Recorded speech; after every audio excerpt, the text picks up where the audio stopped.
तब पुलस्त्य बोले, नारद जी, ब्राह्मणों से वैर और घृणा रखने वाला, चुगलखोर, दूसरों को कष्ट देने वाला, नीच, स्वभाव से भी निर्दयी एक अधम क्षत्रिय था। उसने सदा ही पितरों, देवों एवं द्विजातियों का अपमान किया। आयु समाप्त होने पर वह भयंकर राक्षस हुआ। अपने उसी कर्म के दोष एवं विशेष करके राक्षस होने के कारण वह नीच पापी अशुभ कर्मों द्वारा जीवन का निर्वाह करता रहा। पाप कर्म करते हुए उसके 100 वर्ष बीत गए।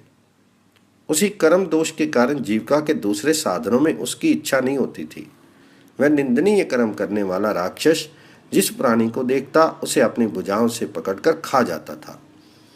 इस प्रकार प्राणियों का संहार करते हुए उस अति दुष्ट का अधिक समय बीत गया और उसकी अवस्था ढलने लगी।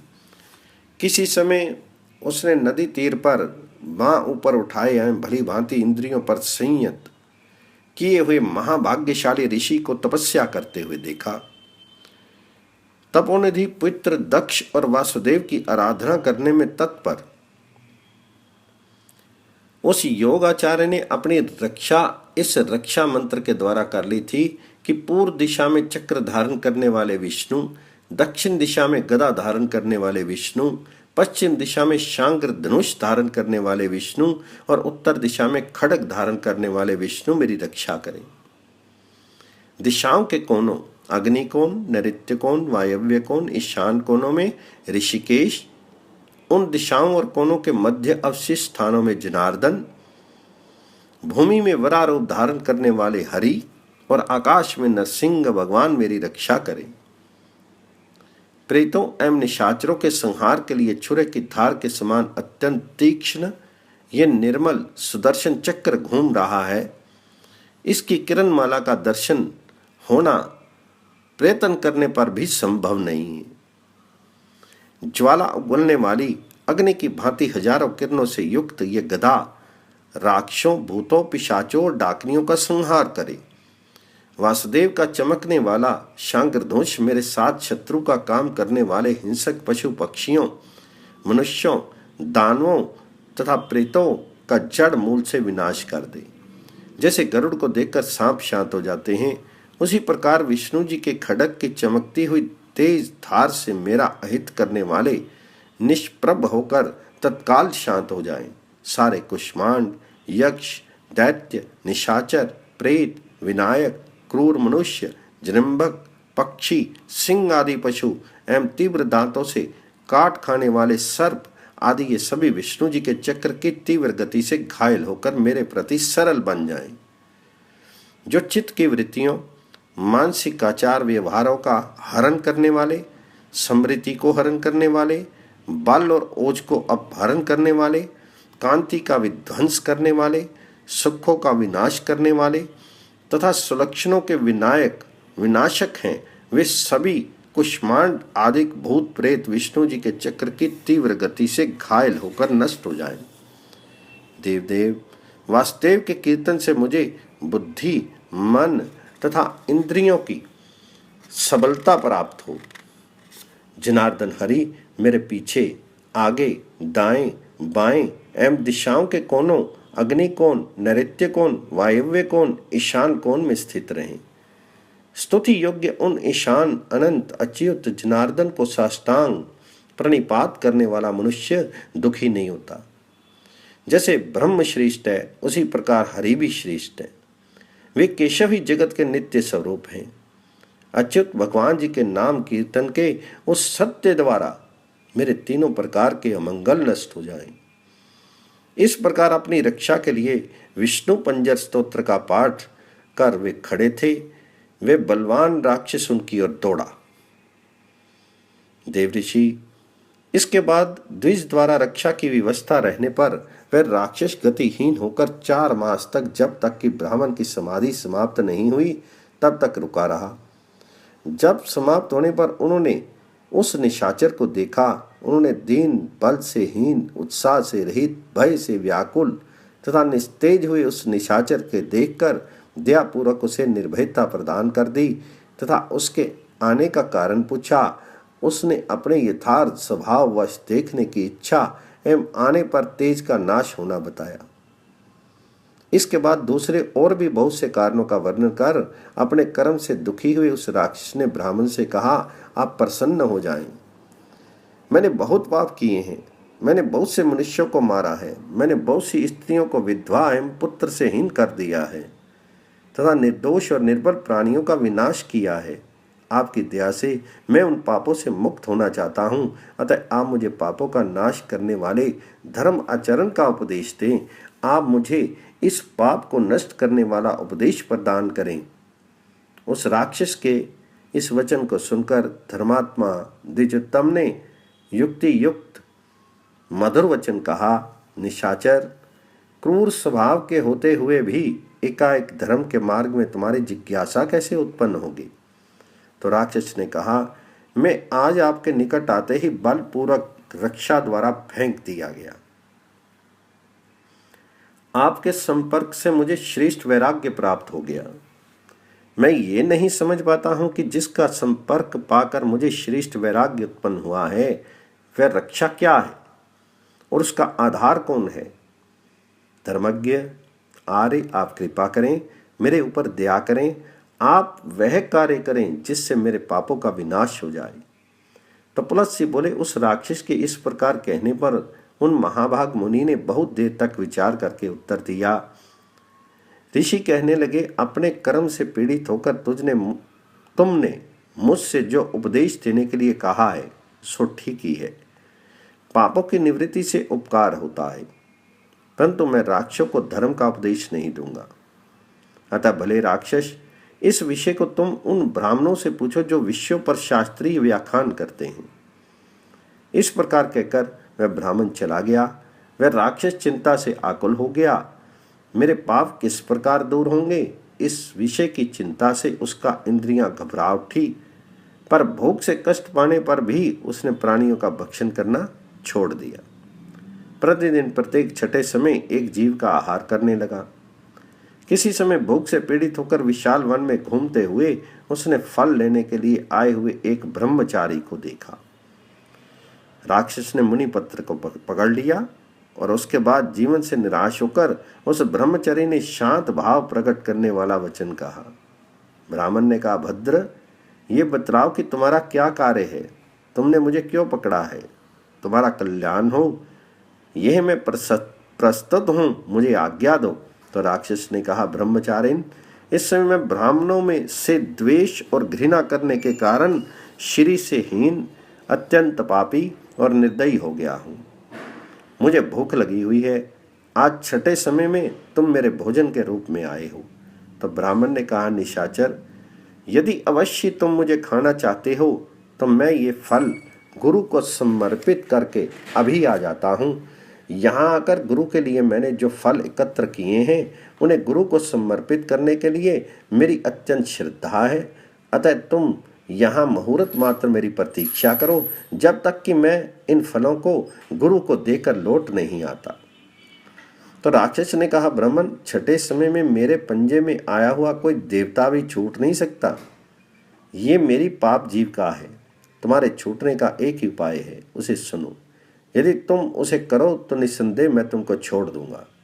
तो ब्राह्मण ने कहा, राक्षस, यदि वह कार्य गुरु की सेवा कार्य में विरोध डालने वाला, धर्म के विषय में बाधा डालने वाला एवं मेरे व्रत को नष्ट करने वाला नहीं होगा तो मैं उसे करूंगा, केवल तुमसे अपने छुटकारे के लिए नहीं। राक्षस ने कहा, ब्राह्मण, मैंने स्वभावता तथा विशेषता जाति दोष के कारण और विचार शक्ति से रहित मन के कारण सदा पाप के कार्य किए हैं। बाल्य अवस्था से ही मेरा मन धर्म में नहीं है, अपितु पाप में आसक्त रहा है। इसलिए तुम वह उपाय बताओ जिससे पाप का नाश होकर मेरी मुक्ति हो जाए। इस पाप योनि को पाकर अज्ञानवश मैंने जिन पाप कर्मों का आचरण किया है उससे छुटकारा पाने का उपाय बतलाओ। यदि तुम मुझे वह भली भांति बतलाओ तो मुझ भूख से पीड़ित हुए से निस्संदेह छुटकारा पा जाओगे। यदि ऐसा नहीं हुआ तो अत्यंत भूखा प्यासा निर्दयी हुआ मैं छठे समय में प्राप्त हुए तुमको खा जाऊंगा। उस भयंकर राक्षस के इस प्रकार कहने पर मुनिपुत्र राक्षस की पाप से मुक्ति का उपाय कहने में असमर्थ होने से बहुत चिंतित हुआ। बहुत समय तक विचार करने के पश्चात अत्यंत संशय युक्त ब्राह्मण ज्ञान ध्यान के हेतु अग्नि के पास गया। उसने कहा, हे अग्निदेव, गुरु की सेवा करने के बाद यदि मैंने आपकी सेवा की हो तथा व्रतों का अच्छी तरह पालन किया हो तो हे सप्तार्षि, आप मेरी रक्षा करें। अग्निदेव, यदि मैंने गौरव में माता पिता से गुरु को अधिक महत्व दिया हो तो आप मेरी रक्षा करें। यदि मन कर्म एवं वाणी से भी मैंने गुरु का अनादर ना किया हो तो उस सत्य के कारण अग्निदेव आप मेरी रक्षा करें। इस प्रकार मन से सत्य शब्दों के लेने वाले उसके सामने अग्निदेव के आदेश से सरस्वती प्रकट हो गई। उन्होंने राक्षस के द्वारा पकड़े जाने का कारण व्याकुल हुए ब्राह्मण के पुत्र से कहा, ब्राह्मण पुत्र, डरो मत, मैं तुम्हें संकट से मुक्त करूंगी। तुम्हारी जीभ के अग्रभाग पर स्थित होकर मैं राक्षस के कल्याणकारी समस्त विषयों का कथन करूंगी। इसके बाद तुम मुक्त हो जाओगे। उस राक्षस से अदृश्य रहती हुई सरस्वती ऐसा कहने के बाद अंतर ध्यान हो गई। उस ब्राह्मण ने निशाचर से सरस्वती की शक्ति से कहा। ब्राह्मण कहने लगा, निशाचर सुनो, तुम्हारे और दूसरे अन्य पापियों के लिए कल्याण कर सारे पापों की शुद्धि एवं पुण्य बढ़ाने वाले तत्वों को मैं कहता हूँ। प्रातःकाल उठकर मध्याह्न में अथवा सायंकाल इस जपने योग्य स्तोत्र का सदा जप करना चाहिए। ये जप करने वाले को निसंदेह शांति एवं पुष्टि प्रदान करता है। ओम हरि कृष्ण ऋषिकेश वासुदेव जनार्दन जगन्नाथ को मैं प्रणाम करता हूँ। वे मेरे पाप को दूर करें। वर चर और अचर के गुरु नाथ शेष शैया पर विराजमान परमदेव गोविंद को मैं प्रणाम करता हूँ। वे मेरे पाप को दूर करें। शंख धारण करने वाले, चक्र धारण करने वाले, शांग्र धारण करने वाले एवं उत्तम मालाधारी लक्ष्मीपति को मैं प्रणाम करता हूँ। वे मेरे पाप को दूर करें। दामोदर, उद्राक्ष, पुंडिकाक्ष, स्वत्नीय स्तोत्रों से स्तुत अच्युत को मैं नमस्कार करता हूँ। वे मेरे पापों को दूर करे। नारायण, नर, शौरी, माधव, मधुसूदन एवं धरा को धारण करने वाले भगवान को मैं प्रणाम करता हूँ। वे मेरे पाप को दूर करें। चंद्र एवं सूर्य रूपी नेत्रों वाले कंस और केशी को मारने वाले महाबाहु केशव को मैं प्रणाम करता हूँ। मेरे पापों को दूर करे। वक्ष स्थल पर श्री वस्त्र धारण करने वाले श्रीश, श्रीधर, श्रीनिकेतन एवं श्रीकांत को मैं प्रणाम करता हूँ। वह मेरे पापों को दूर करें। संयम करने वाले लोग जिन सब प्राणियों के स्वामी अक्षर एवं अनिर्देश्य वासुदेव का ध्यान करते हैं, मैं उनकी शरण ग्रहण करता हूँ। सन्यासी लोग अन्य समस्त सहारों से मन की गति को लौटाकर जिस वासुदेव नामक ईश्वर का ध्यान करते हैं, मैं उनकी शरण में जाता हूँ। मैं सर्वगत, सर्वभूत, सर्वाधार ईश्वर एवं वासुदेव नामक पर ब्रह्म की शरण जाता हूँ। श्रेष्ठ बुद्धि संपन्न लोग कर्म का नाश होने पर जिन अदृश्य अविनाशी परमात्म देव को प्राप्त करते हैं, मैं उनकी शरण में जाता हूँ। पुण्य तथा पाप से रहित योगी लोग जिन्हें पाकर फिर जन्म ग्रहण नहीं करते, मैं उनकी शरण में जाता हूँ। ब्रह्मा का रूप धारण कर देवता, दैत्य एवं मनुष्यों से युक्त सारे जगत की सृष्टि करने वाले अच्युत देव की शरण में जाता हूँ। ब्रह्मा का रूप धारण करने वाले, जिनके मुखों से चारों वेदों से युक्त शरीर धारण करने वाले पुरातन प्रभु का आविर्भाव हुआ था, मैं उनकी शरण में जाता हूँ। मैं सृष्टि के लिए सृष्टा रूप से स्थित ब्रह्म रूप धारण करने वाले सनातन जगत योनि जनार्दन को प्रणाम करता हूँ। सृष्टि करता होकर योगी रूप में विद्यमान एवं स्थिति काल में राक्षसों का नाश करने वाले आदि पुरुष जनार्दन को मैं प्रणाम करता हूँ। मैं उन आदि पुरुष ईश्वर जनार्दन विष्णु को प्रणाम करता हूँ, जिन्होंने पृथ्वी को धारण किया है, दैत्यों का मारा है एवं देवताओं की रक्षा की है। ब्राह्मण लोग यज्ञों के द्वारा जिनकी अर्चना करते हैं, मैं उन यज्ञ पुरुष, यज्ञ भावन, यज्ञेश सनातन विष्णु को प्रणाम करता हूँ। मैं पाताल लोक में रहने वाले प्राणियों तथा लोकों का विनाश करने वाले उन अंत पुरुष सनातन रुद्र को प्रणाम करता हूँ। सृष्टि किए गए इस समस्त जगत का भक्षण कर नृत्य करने वाले रुद्रात्मा जनार्दन को मैं प्रणाम करता हूँ। मैं सर्वत्र गमन करने वाले देव को प्रणाम करता हूँ, जिनसे समस्त सुर असुर पितृगण यक्ष गंधर्व एवं राक्षस उत्पन्न हुए हैं। मैं उन सर्वव्यापी देव को प्रणाम करता हूँ, जिनके अंश से संपूर्ण देव एवं मनुष्यों की सभी जातियां उत्पन्न हुई हैं। वृक्ष गुल्म आदि तथा पशु मृग आदि जिन परम देव के एक अंश रूप है। मैं उन सर्वगामी देव को प्रणाम करता हूँ।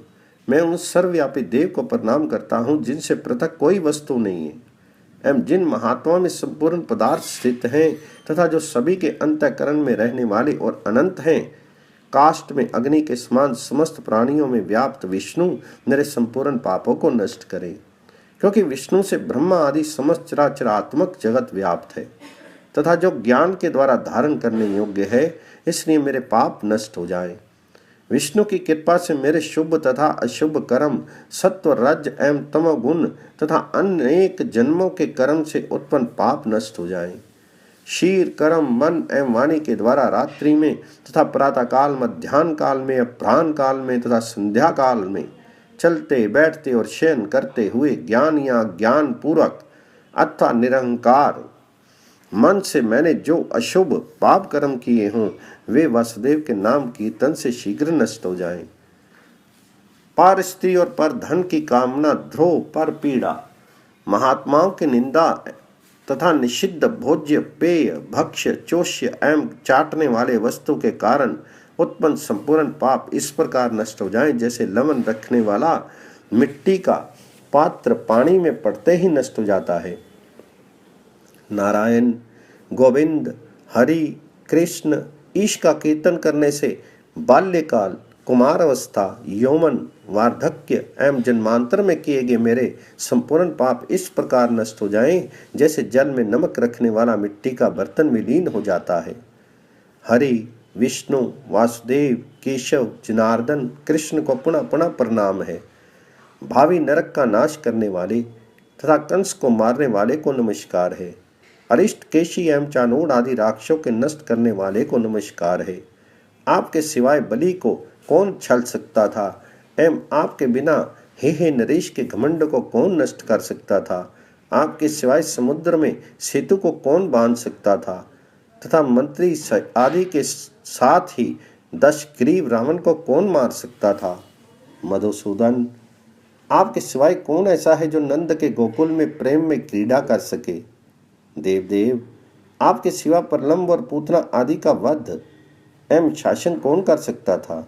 इस धर्म में उत्तम वैष्णव मंत्र का जप करने वाला मनुष्य इष्ट और अनिष्ट के प्रसंगवश तथा ज्ञान या अज्ञान पूर्वक 7 जन्म में किए अपने महापातकों, उपपातकों, यज्ञ, होम एवं व्रत आदि के पुण्य कर्मों के भी योग को इस प्रकार नष्ट कर देता है, जैसे जल में मिट्टी का कच्चा घड़ा नष्ट हो जाता है। मैं ये सत्य कहता हूँ कि अखंडित ब्रह्मचर्य एवं हरि स्मरण पूर्वक 1 वर्ष तक इस स्तोत्र के पाठ के साथ प्रतिदिन तिल से भरे 16 पात्रों का दान करने वाला मनुष्य विष्णु लोक को प्राप्त कर लेता है। यदि मैंने ये सत्य कहा हो तो एवं इससे में अल्प मात्र भी असत्य ना हो, तो ये राक्षस सब अंगों से पीड़ित होकर हो चुके मुझे छोड़ दे। तो पुलस्त्य बोले। उनके ऐसा कहते ही राक्षस ने ब्राह्मण को छोड़ दिया और द्विज ने निष्काम भाव से राक्षस से कहा।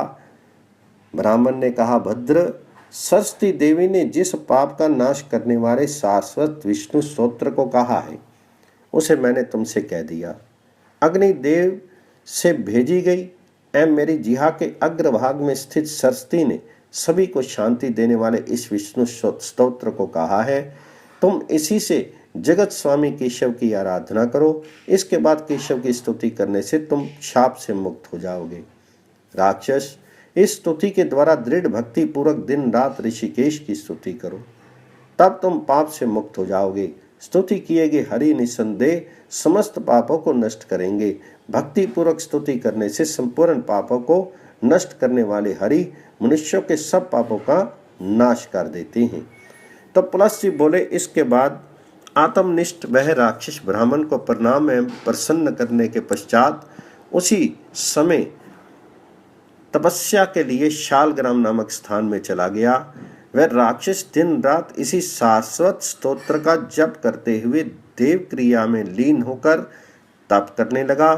वहां पुरुषोत्तम जगन्नाथ की पूजा करके संपूर्ण पापों से मुक्त होकर उसने विष्णु लोक को प्राप्त किया। ब्राह्मण, मैंने तुमसे ब्राह्मण के मुख से सरस्वती द्वारा कहा गया विष्णु का ये सारस्वर श्लोक कहा। वासुदेव के इस श्रेष्ठ स्तोत्र को पढ़ने वाला मनुष्य संपूर्ण पापों से मुक्त हो जाता है।